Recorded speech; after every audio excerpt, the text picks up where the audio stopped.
It's so important that we try really, really hard to suspend judgment, because judgment are the blinders that get in the way of everything. And when we can kind of just step back and say, all right, what has happened? What's going on with me or my child? And I get out of the judgment zone, it can lead me towards my solutions. I think judgment is one of the biggest blocks to any kind of healing.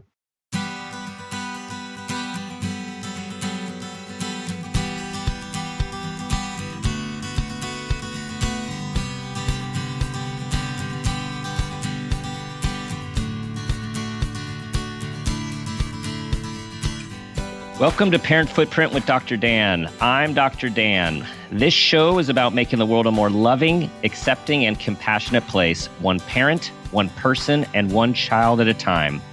The key to raising healthy and engaged kids is for parents to seek the same in their own lives while striving to be the best versions of themselves each day. No matter who you are or where you came from, with increased awareness, you can be purposeful about leaving a healthy footprint for your children, your family, and all those you care about while living your life to the fullest. Today's show is the KrazyGirl and Guy Parent Survival Guide with our guests and mother-daughter team, Marci Ober and Courtney Ober. Marci is a licensed marriage and family therapist, mental health educator, and advocate. She's worked with a wide variety of clients in roles ranging from family therapist to clinical director of major psychiatric hospital, and is also a certified yoga teacher. For the past 20 years, she has concentrated her efforts on her private practice while raising her family in northern New Jersey. Courtney is a college senior working toward her PhD in clinical psychology. Having experienced the pain and confusion of her own mental health challenges at a young age, Courtney shares her poignant story, which you are going to hear about, and unique perspective about what it takes to be healthy and well as a young person in the age of artificial Insta-perfection. I love that term. Marci and Courtney founded the KrazyGirl Project in 2020, which is a 501c3 charity whose mission is to bust mental health stigma and provide effective mental wellness strategies free of charge worldwide. All proceeds from their book and advocacy efforts support their foundation's mission. And their new book, the awesome new book, The KrazyGirl and Guy Parent Survival Guide, Helping Your Child of Any Age Thrive with Mental Health Challenges, is an Amazon bestseller. And they also are fellow podcasters on their podcast, Crazy Girls Unite.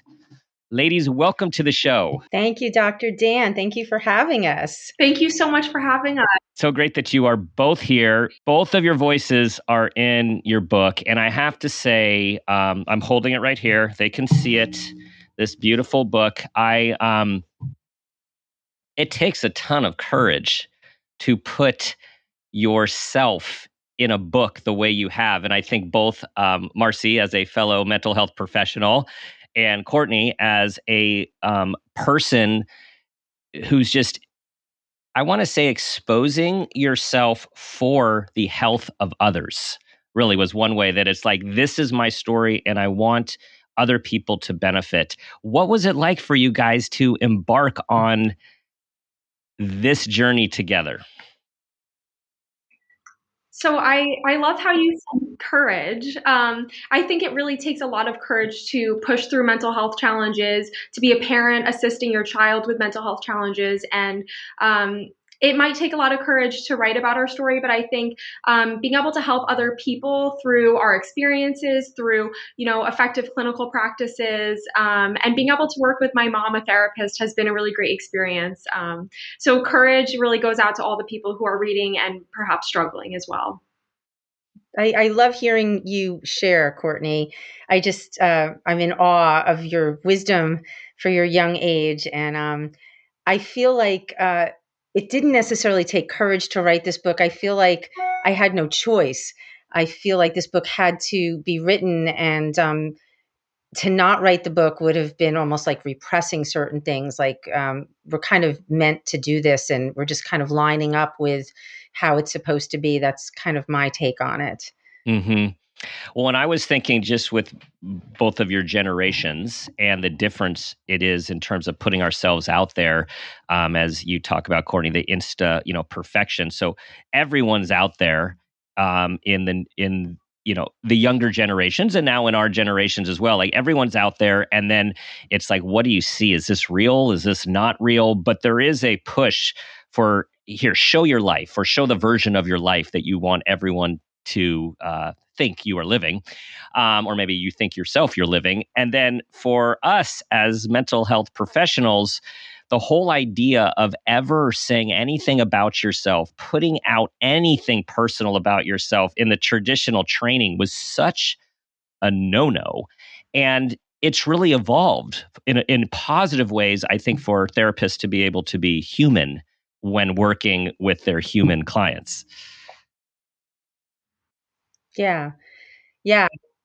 I'd love to speak to that actually, because while writing the book felt like something I had to do, releasing the book, I really kind of had to bump up against my own self stigma and internalized shame. Like, okay, I'm stepping into, kind of bearing what it was like for me, and even more so as a productive mom. Courtney, Mm-hmm. you really want to share this stuff. You really want people to know what it was like as you struggled. And I remember specifically there was a part in the book, Courtney, I don't know if you remember, when you wanted to include the fact that in the depths of your illness that you had hallucinations. And I'm like, are you sure you want to say that? And you're like, Mom, are we doing this or are we not doing this? Like, Yeah. people go through these things. Like, I'm not ashamed. That does not define me. And I was so proud of you in that moment, but it still sort of catches in my throat just a little bit, Mm-hmm. putting it all Mm-hmm. out there. I don't know. What do you think, Court? I agree. I think I definitely think there might be sort of like the newer generation might be more open to sharing their stories, but I personally, like, I am that way. I feel that it's more helpful to other people to be able to listen to someone who has gone through it. There's so many challenges that people with mental illness, especially young people, are facing, and they oftentimes feel alone. Like, am I alone in this? Am I the only one who's experiencing it? And it can be really challenging for them to open up in school and in other settings. And so being able to share what I've been through and sort of, any tips, tricks, hope, wisdom, anything I can provide, it's really humbling to me to be able to help other people through sharing my story. And yeah, absolutely. And it's powerful because it does destigmatize, the whole mission of your nonprofit and your guys' work. I mean, to really destigmatize what it is like, and well, first of all, how scary it is to go through a mental health crisis. None of us, have ever done it before until we're in one. And then what to do about it, which we'll talk about how your book is set up as really a guide for parents who are in a crazy land, as you call it. And I want to lead into um, the whole term of, crazy land and crazy girls and crazy guys, what that means to you guys, because I feel like you've given a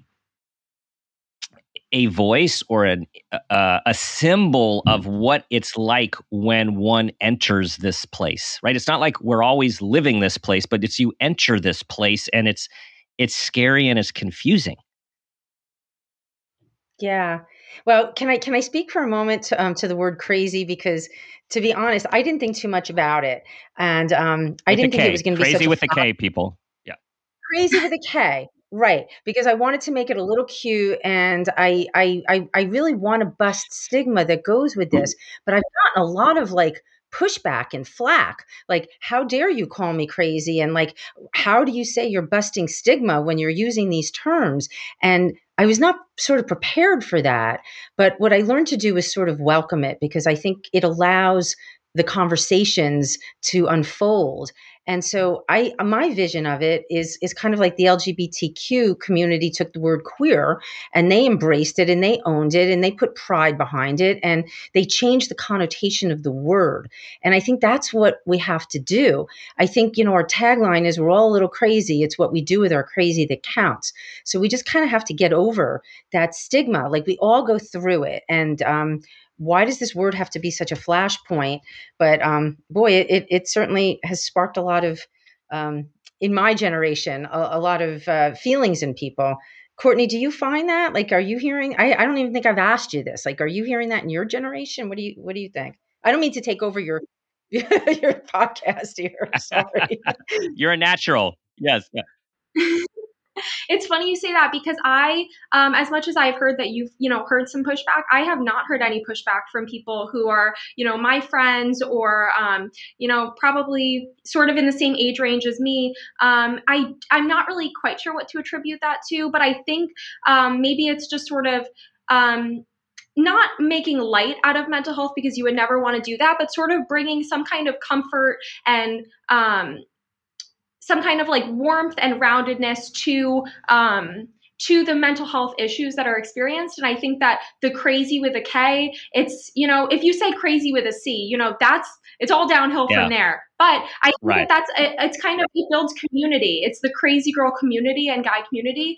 And I think that, when you're struggling with mental health challenges or being a parent, watching your kids struggle, all you want is community and a sense of warmth and comfort. And I really think that the Crazy Girl mission does just that. I agree. And I totally agree. I want to honor the, both actually perspectives because we all are aligned with destigmatizing mental health and not having people feel less than when they have a mental health issue, a mental health disability, because as we'll talk about, there's lots of reasons that occurs. And also many of those reasons are outside of people's control that these things happen. So this is a thing, and crazy with a K is a way, as I read it in your book, as a way of, come on, people, let's unite. We're all part of this together. And let's acknowledge that when we fall into a significant mental health issue, it feels scary. You do feel crazy at times, right? Like you just feel like, what is happening to me? I can't think clearly. I'm literally hearing things and seeing things, and I don't even see the world the same way. It does feel crazy. So, Courtney, I'm wondering because I know your story since I read the book. Tell everyone, if you could, just a little bit about, I know it's a long story, so it's like the highlights of your road. I want to say your road to health and recovery, which is awesome. I love that. I love that way of looking at it. And yes, it has not been an easy road by any means, as it never is and never will be. But my mental health journey really started, honestly, in elementary school. I always thought so lowly of myself, kind of got bullied by my peers. It never really got better. I was always kind of happy, bubbly. It was all very much under the surface. High school came and it hit the fan. My mental health challenges just sort of became very pronounced and in and out of mental hospitals 4 times, facing hallucinations, having a suicide attempt, self-harming as a routine part of my life, also experiencing eating disorder problems, and lots and lots and lots of therapy and different styles. And finally, we are where we're here now. And it's not smooth sailing. It can be for months, but typically when you face mental health challenges, it can pop up again. And so even a few weeks ago, I was experiencing mental health challenges, and it's just getting yourself back in your footing and using all your skills, using the therapy. But it's not been an easy road, but it's definitely helped me to feel strong, empowered. It helps me to realize how far I've come. And yeah, I wouldn't change any of my experiences for the world. But I do. My mission through this book is to help young people feel that they're not alone, that they're not crazy with a C, and that there is hope for them. And I really try to promote that through my message. And it's clear. You're clear in that promotion. You both actually said through each of your tough times, because Marci, you talk a little bit about your younger years as well, in hindsight, looking back in your own travels through Crazy Land. And you both say you would not change any of those difficult circumstances and everything you went through, as hard as they were, because they are the building blocks of who you are as individuals. And I think that's really an important message of resilience for people to hear. And so, Marci, say a little about that from your own experience, but also I know with your wealth of mental health experience as well. Well, yeah, I wouldn't change my own personal journey. I wouldn't. but honestly, I have to say, as a parent, I would probably have done anything I possibly could, and probably still would go back in time to change Courtney's journey. And I Mm-hmm. don't want to get emotional about that, but when you're a parent and your kid is really going through hard times, excuse me, you'll do anything to change that. So Mm-hmm. I Yeah. would change that. But I think as far as my own path, I wouldn't have the depth of knowledge and understanding of what it's like to live life. And we talk about Insta-perfection, and we all, airbrush out our flaws, and we all put up our vacations, and we want everybody to see a version of ourselves. And I think that when we compare that externalized image with what we really go through, we're always going to feel less than. We're always going to feel internal shame, like I'm not good enough or what's wrong with me.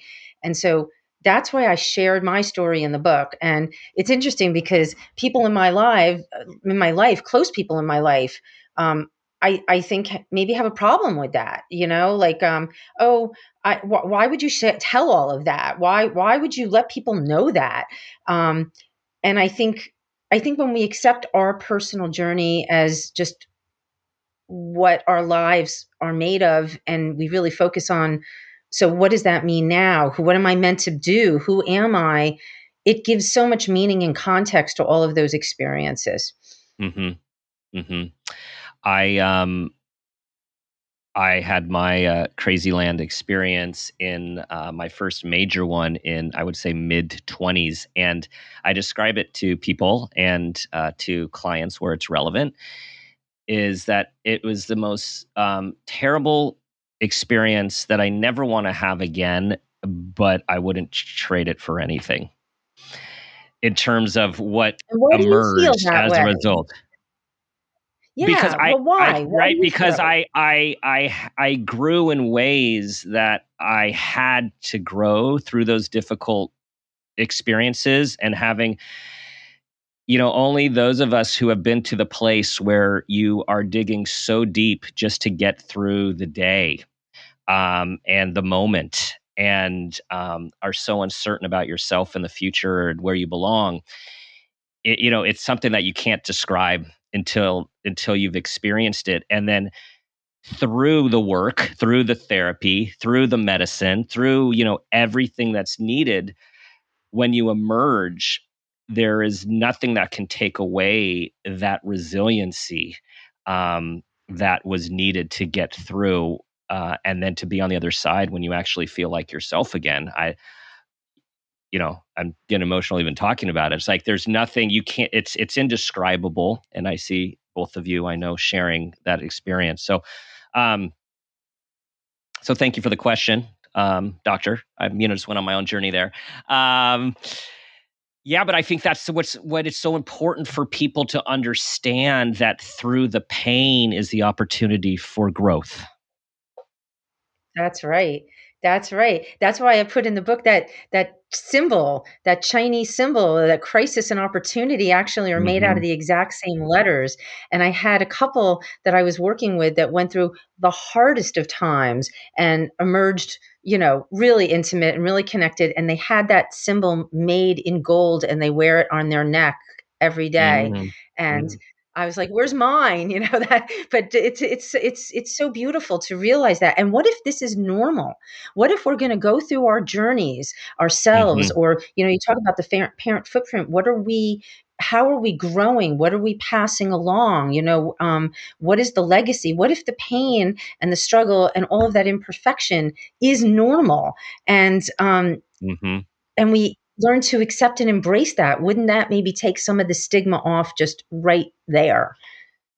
Right, which goes totally counter to Courtney's Insta-perfection, right? Like, if we have all these images of how you're supposed to look and how you're supposed to be and what your life is supposed to be like, which is the exact opposite of pain, struggle, um, all the uglies, right? All the, like, the human components. So it's a complete bind, and I that's why these conversations are so critical. Courtney, looking back, before there was a guide, there wasn't this parent survival guide that you guys have co-created.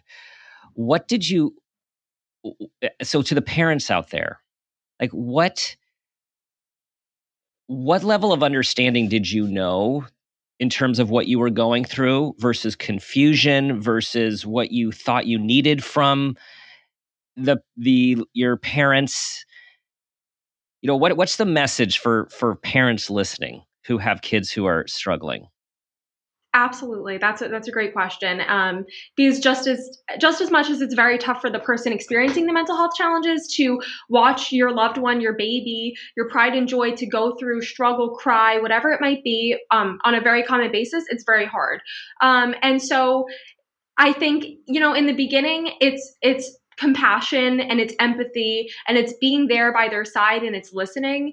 And I think that those are sort of the core building blocks in my eyes of, what a parent can do to help their kid who's struggling. But if these are, reoccurring issues, or it's, a diagnosis that's going to continue through the person's, lifetime, or at least, childhood, adolescenthood, I think starting to, be on their side, whether it's, both of my parents actually attended DBT, dialectical behavioral therapy groups with me. And so they were learning the skills right next to me. And so I felt that that was very invaluable. Like nothing can compare to that because, when you're in a crisis and you're freaking out and you're, maybe about to get sent to the hospital, having your mom right there saying, "Oh, Courtney, go dunk your head in a bucket of ice. That's going to work for you right now."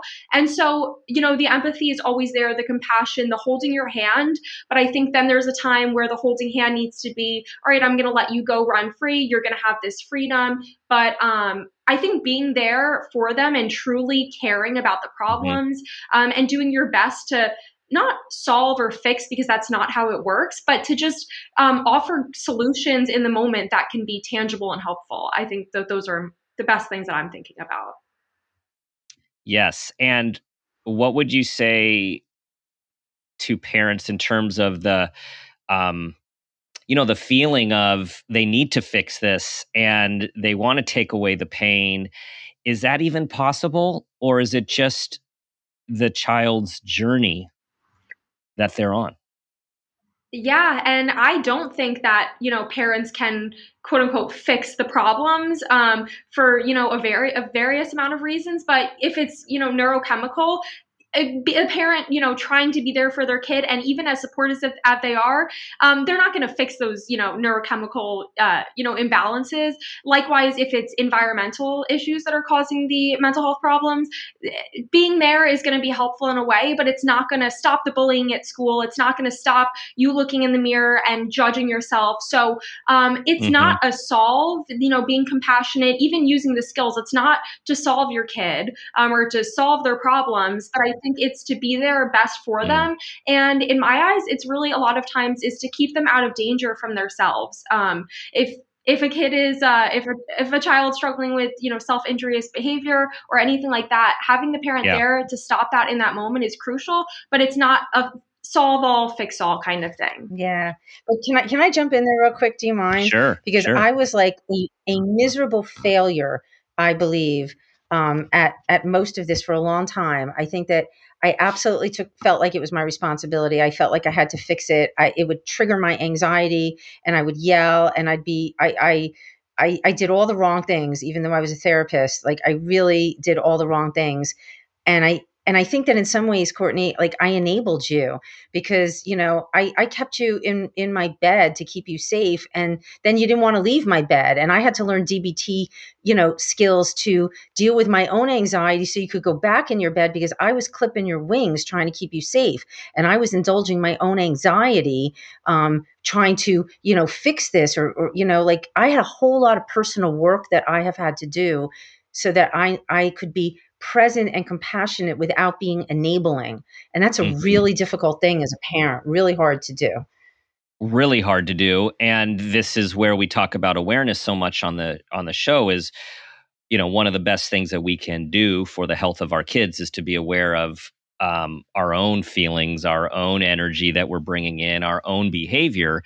And as you point out, Marcy, when we have children who are struggling, it's going to hit every one of those insecurity, worry, anxiety, fearful buttons. Like there are parents that actually didn't grow up with any of that stuff that all of a sudden get it. There's other parents that have a lot of that stuff. And then you add a child who's really struggling.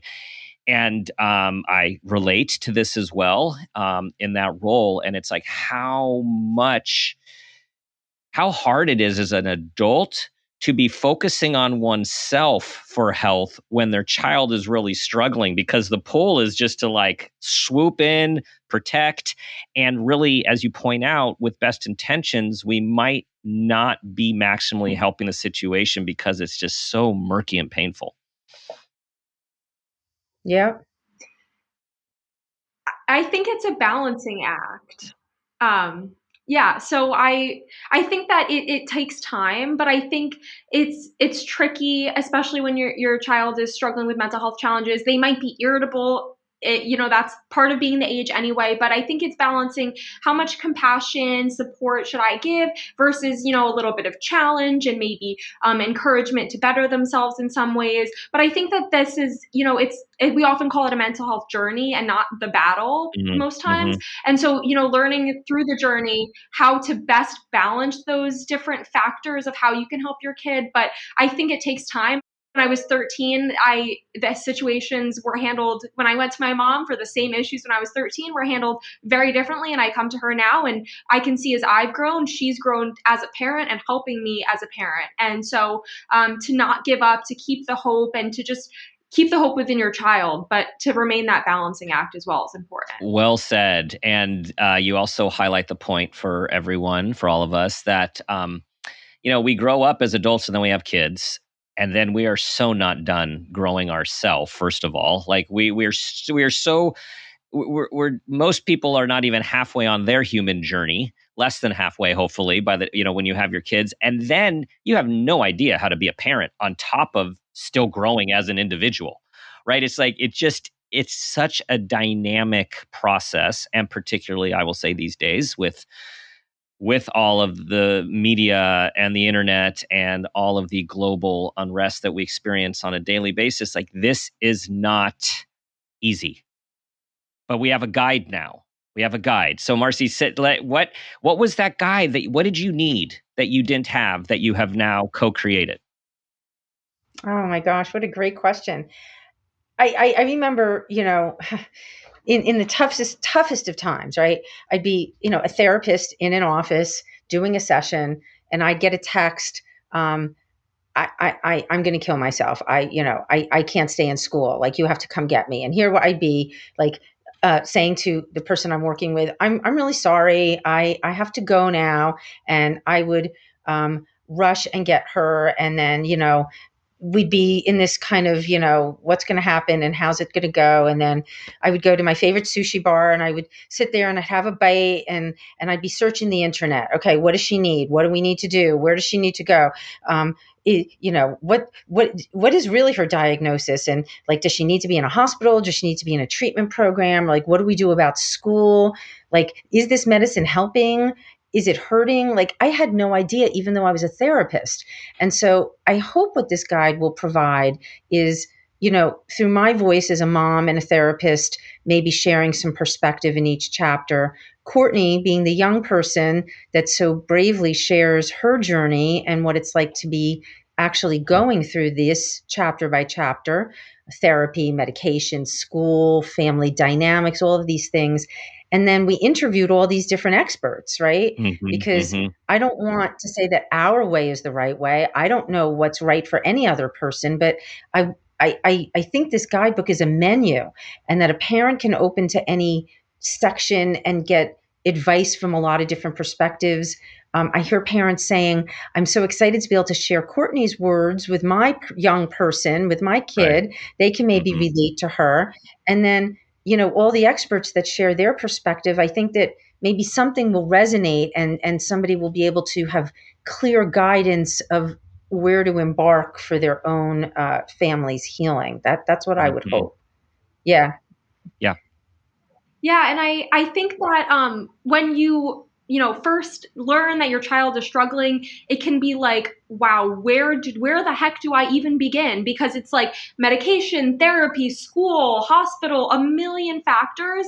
And that can be really daunting and discouraging. And it's like, where do I start? Can I even get help? And so I think having sort of a tangible guide of, okay, well, here's a guide. Here's all the things we kind of have to worry about or figure out in our journey. And here, let's open to a chapter. Let's, go to Marci's side for some, clinical work, some Courtney's side for some hope, and then some professional words for some more information. And so I think, having it all arbitrary and a million things of what do we do with the mental health challenges, having some kind of tangible guide, I think is probably hopefully very valuable to parents who are feeling daunted and confused.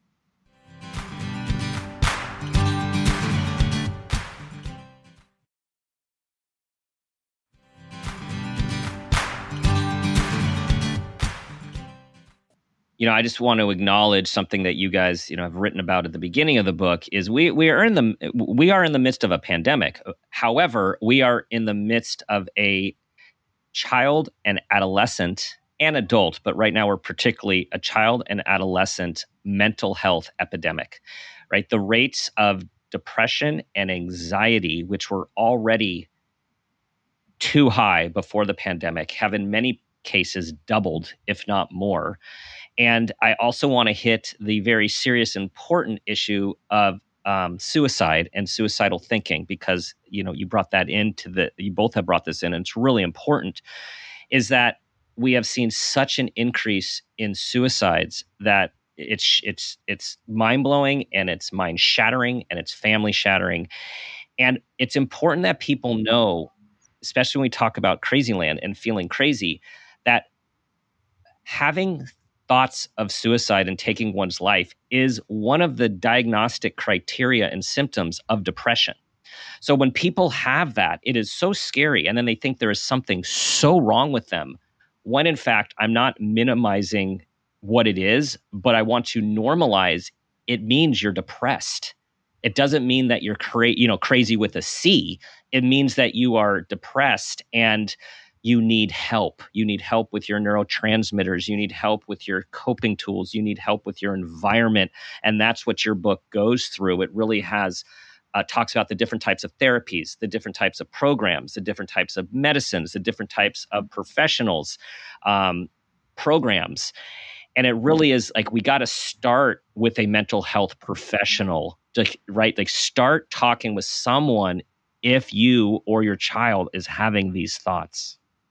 Yeah, so suicide thoughts are beyond scary. They are scary, and they can make you feel like you're losing your mind, that you're not yourself anymore. And so I've learned throughout the years, through my own journey with, struggling with suicidal thoughts, to this day, they still pop up. It's really challenging, but I think it's realizing that, are these thoughts because I'm so stressed and depressed, and I just don't know what to do, so I need to escape from them. And oftentimes I feel that, in talking to people, that's often the reason why they think of suicide as an option. And so I think, going to therapy, absolutely, indefinitely, perhaps going on medication, but finding those reasons to live, whether it's the smallest things like seeing puppies or seeing babies smiling, or really true deeper things. But I think not using that as a way to escape the problems, because the more you feed, I can truly say, the more you feed those suicidal thoughts and ponder on them, and it's like, oh, that's a great idea, or maybe one day, the more they become, sort of ingrained in your pattern. So I think trying to stop yourself in the moment, and that's really, it takes CBT, cognitive behavioral therapy, and a lot of self-reflection in yourself. But when the person is ready, coming to the conclusion of, is this an escape for me, and how can I escape within my own life? Maybe it's, go on a little vacation, or, take a day off of work, or whatever it is, but not using that as a method of, okay, this is what I'll do to escape. Yes. Yes. Yeah, you've come so far, Courtney. Like, I just love hearing you talk and knowing, where you've been and seeing where you are. And just, I'm so proud of you. Sorry, I was just going to comment, because people can't see you as Courtney's talking. Everyone, like, such a proud a proud parent, and I don't even say this in a, hierarchical way. It's just like to see your child talk with such wisdom and grace, right? There's nothing better than that. You've got a purpose on this planet. You're meant to be here and do good things for people. And my favorite chapter in the whole book is Messages of Hope. And you really helped me with that chapter because you brought positive psychology to me. You brought that there's a whole field of social work called the Strains Perspective, and that that cultivating hope is such a profoundly powerful tool. I don't think we spend enough time thinking about it. I'm not talking about like trite little positive, toxic positivity. I'm talking about like really cultivating hope deep down inside that there is a reason that we are here and that we have purpose and that there are really good things to come, even if we're struggling in some of our darkest times. I Mm-hmm. really love that chapter. I love what you wrote in that chapter too, Courtney. I read that sometimes when I'm having a hard time. I read your words in that chapter. Yeah, and the book ends with so much hope from you guys, from other parents. There's so much wisdom for people who have been through it, who are going through it, and the whole road of whether we call it recovery or we call it becoming or growing, it is so messy. Like we have no idea what is like going on when we're in it, right? It's only when we can look back and see what we have gotten through that we can make more sense of it. So this is a message for anyone who is listening with themselves or their kids who are in the struggle. Like this is the painful part of being human. And this is a book of hope because there is so many ways to seek help on this journey, while acknowledging, I want to hit this for you guys to hit this, while acknowledging the difference between nature and nurture. And I really like how you guys took that on and how you looked at yourselves with, all right, what's the nature part of this that I got from my genetics and my family tree? And what might be actually the more nurturing or the parenting or environmental impacts that affected me? Could you guys say a little bit about how you see that in the work and the recovery? Wow. You really read the book. I'm just really amazed that you really I dug did. into that. I And read it. I, Yes. I thank you for that. Like I can't tell you what that means to me, to us. Courtney, you wanna grab this one or? Yeah, as a psych enthusiast, to say it Yeah. lightly, I really am passionate about nature and nurture, and I really see it in my life, in the lives of my clients, and just people all over the place. Part of the mental health struggle can come from genetics, and I'm sure a big reason why my OCD is so bad is because it's been in the family line for generations. But then there's also the nurture part, whether it's nurturing in your home environment, in your school environment, in the way you kind of just operate your life. And so those things they mesh together, and they create some kind of outcome which shows in the person. And so I have really, after years of taking psych classes and years of reflecting on myself, I've seen the nature nurture in my own life. And I think learning how to work with it and using meds or whatever method you may use to help with the nature part, sort of the everything that's sort of chemically in you, but then also learning how to navigate the nurture part, whether it's things in your life you maybe have to adjust to make yourself less stressed, more comfortable, changes you have to make in other areas. I think that it's an indefinite, not a 50-50, I don't know what it would be, but they work together, and they show in the person. And I think understanding that part of it may be due to the environment, but part of it might be what's going on genetically or chemically in your Yeah. brain. Well said. So I think it's so important that we try really, really hard to suspend judgment, because judgment are the blinders that get in the way of Hmm. everything.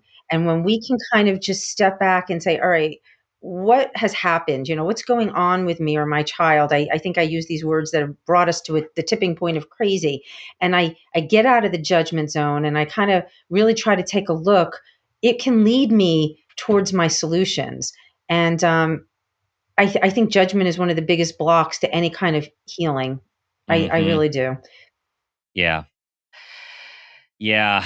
Um, it's so easy for us to pass judgment on others and on ourselves, really, right? Really, it's a lot of self-critical judgment and then a judgment of others. And if we really can try to put the judgment aside and just see things for what they are, and to try to accept them for what they are, and then figure out, okay, what can we do? What are our options? What are our choices? And again, the guide is a place to look. Yeah, I think that it gets just kind of lack of judgment. I think as much as sometimes we don't want to talk with our family, especially adolescents, that can be a tough age. You don't really want to go to your family for things, but these are people who have your nature and oftentimes your nurture as well. So even, going to your family and sort of talking about it, hopefully that would be a judgment-free zone, but that's really a group of people who are relating to you on various levels, especially genetically. And so having that judgment-free zone to talk about it with people who can relate to what you're going through can often be a very useful tool, as much as it's very difficult to sort of swallow your pride or whatever it may be and talk to your family about your issues. That can be a tool and resource unlike anything else, I feel. Yes. All right, guys. Believe it or not, it's time for the parent footprint moment question. We are at that point. So I'm going to give it to you both, and we'll see who's going to volunteer to go first. So here we go. Tell us about a time that you became aware of yourself as an individual, as a parent, or an awareness of your parents, and that new awareness had a positive impact on your life and those you love.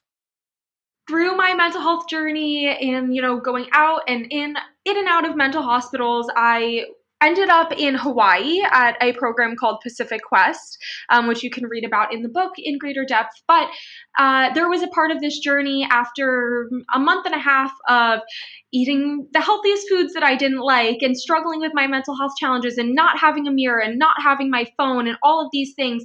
I ended up in this part where we spent 2 days completely on our own with three bamboo sticks and a tarp and some soup broth as food. And I am still and very much was petrified of being alone. And so this experience, the first day sitting in the cornrows with my bamboo sticks, I found myself. This was when I realized, okay, well, things might be really challenging at times, but if I can sit here with 3 bamboo sticks and a tarp and be fine and look at the clouds and just appreciate what is, then I can honestly get through everything. And it was after that I really dedicated myself to not letting myself get so swept up in my thoughts, to really facing my challenges head on, because this was a challenge that I had to face head on, that I could not run away from or use any kind of anything. I just had to be there and experience it. So truly, I think about the 3 bamboo sticks and the tarp weekly, if not, daily, because that was just an experience that grounded me in me and really showed me what an awesome, person I am and how strong I can really be. That was my experience of becoming myself. Awesome. Beautiful. I can picture that. That's beautiful. I can picture the bamboo and the clouds. Yeah. All right, Marci. So I've been pondering this one and I want it to be real, and I keep coming back to this. So I guess I'm just going to go with it. So the first time that Courtney was hospitalized, they had her in a different room and they were doing her evaluation, and I was in some other room, and it was like 3:00 in the morning, and I was delirious and I was confused. And I had this flashback to when I was, and I don't like to call it a mental hospital, Courtney. I like to call it a psychiatric unit. Okay. So I had the flashback to when I was hospitalized, when I was exactly the same age as you. And it was sort of like this deja vu, and I really realized in that moment when you were in that other room that whatever I was doing to contribute to somehow this legacy continuing, I had to figure it out, and I had to do something different, because I wasn't going to just let it kind of just happen again. And I think that was just a real just aha moment of me as a parent having a deeper level of responsibility other than providing you, singing lessons and good schools. I had to dig and do some personal work, and I went ahead and I did. And that was a transformational time for me. Thank you both for your insights. And, Marci, I just want to highlight again of you doing the work. And so for parents listening, we're always often focusing on our kids. And again, how important it is for parents to focus on their own growth and understanding and insight. And not only does that make your life better, but it also does what you want to do with that focus on your child, which is it helps your child. It helps the family legacy, right? If everyone's growing, it just helps the family legacy. From a nurture, and many are arguing now, even from a nature perspective with epigenetics and like the changes that we make in our own lives can actually alter genetics and the expression of genetics moving forward. I just want to take a quick moment, Dr. Dan, and thank you so much for the work that you are doing, bringing awareness to such important issues and empowering families. I love your work. I think you're a powerful and inspiring voice, and I really just can't thank you enough for having us on and having these conversations that you do. Oh, Marci, thank you. Thank Yeah. you. Both of you guys, this is when your book came across my desk, and when I was reading it, and it was like these are kindred spirits right here. I join you guys, obviously, in your mission to destigmatize and to spread the word about health and wellness and mental illness, and it happens, and it happens a lot, and for many, it's part of the human condition, and Courtney, you're just inspiration for all of us to continue to push on and to live and to be able to find hope and meaning in your life within moments of despair and struggle. So thank you for your voice, and Marci, for putting yourself out there, the professional that you are, as a humble parent and human on the journey as well. Thank you. Tell everyone where they can find your book, your podcast, your nonprofit, all the stuff. Thank you. So our website is the KrazyGirlProject.com, and you can find all of our stuff on Linktree .kg. Oh my goodness, I'm not going to get this right. KGSG. And yeah, our Facebook group is fantastic. The Crazy Girl and Guy Survival Group. We're in all 50 states and 67 countries worldwide. And, wow. I love divergent viewpoints from all over the world and getting these conversations going. So we always welcome people connecting with us, and we really just want to spread the good word. So thank you for bringing that up, and we love to connect with your audience so much. Thank you. Awesome. Everywhere on the planet. All right. This is a movement. Thank you, guys. Thank you for your time, your energy, and just for who you both are and what you're bringing to our world. That's it, everyone. An awesome, invigorating, inspirational conversation. Share this with anyone and everyone you think will benefit. So many people struggling during these times, and we are going to get through this. Do your best to be the person you want your child to become, and ask yourself the guiding question I ask myself each day: what footprint do you want to leave?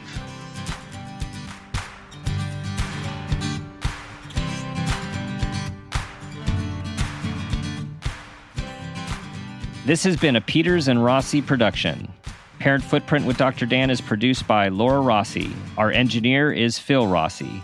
Theme music is Strummerman, composed and performed by ProTunes. Artwork is by Garrett Ross. Follow us on Instagram and Facebook at Parent Footprint Podcast, and on Twitter at Dr. Dan Peters. For more information, go to exactlyrightmedia.com. Listen, follow, and leave us a review on Amazon Music, Apple Podcasts, or wherever you get your podcasts. And don't forget, you can listen to new episodes 1 week early on Amazon Music, or early and ad-free, plus bonus episodes by subscribing to Wondery Plus in the Wondery app.